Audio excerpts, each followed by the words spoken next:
the total number of seats in an auditorium is modeled. So the total number of seats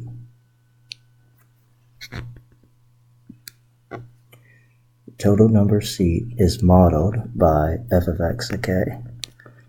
F of x squared plus 3x. So right here, f of x is going to be our total seats, okay, where x represents the number of seats in each row, okay? So x is seats in row. Okay, now I have my equation 5 of f of x is equal to 2x squared plus 3x. Okay, how many seats are there in each? Okay, so they're asking for each row, so they want to know what this x is, okay? And the total, okay, see, total is 1,325, so I'm going to replace 1,325 equals 2x squared plus 3x. Okay, remember, now we're solving, okay?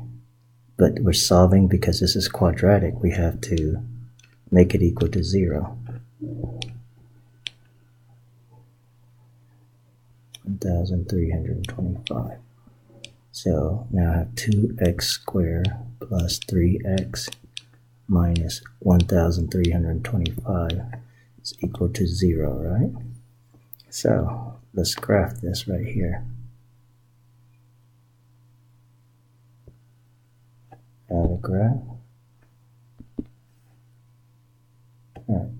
Remember, we graph under functions. 2x squared plus 3x minus 1,325. Enter. All right, you're not going to see it, okay? But our numbers are 53, 35, 25, and 18, okay? I'm going to just try one of them right now, okay? So I'm going to graph trace. Menu, trace, graph trace. You want to go to the bar, Nelson? Okay, go. Remember, we're trying to find the zeros.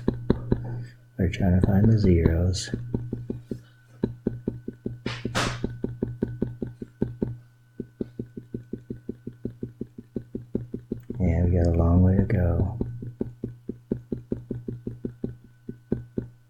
Oops, we went too far.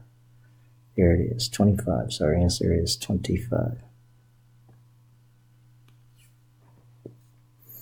Okay, next problem.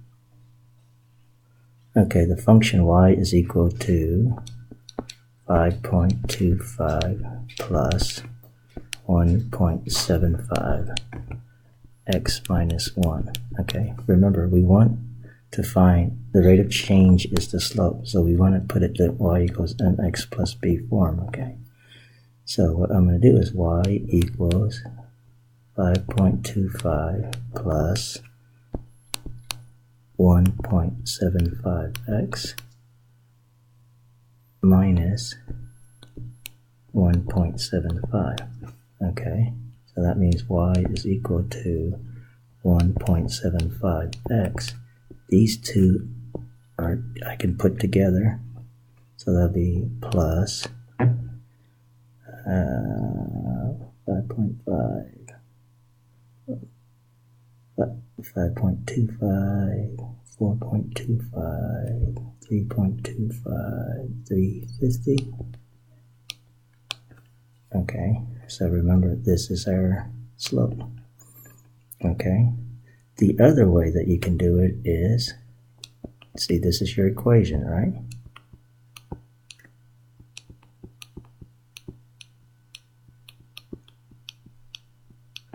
This is your equation. You can graph it.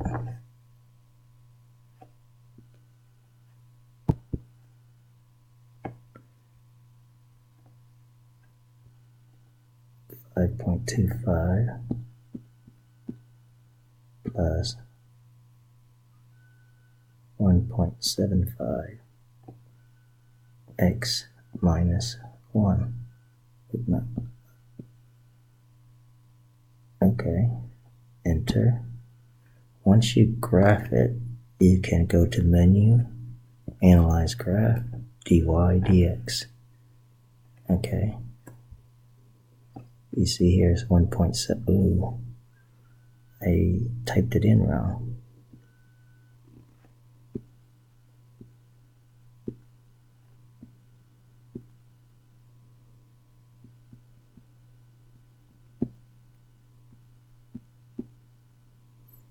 It should be 1.75.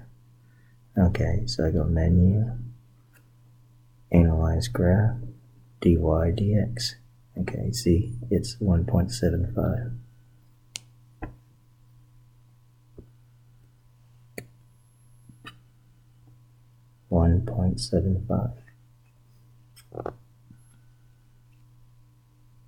Okay.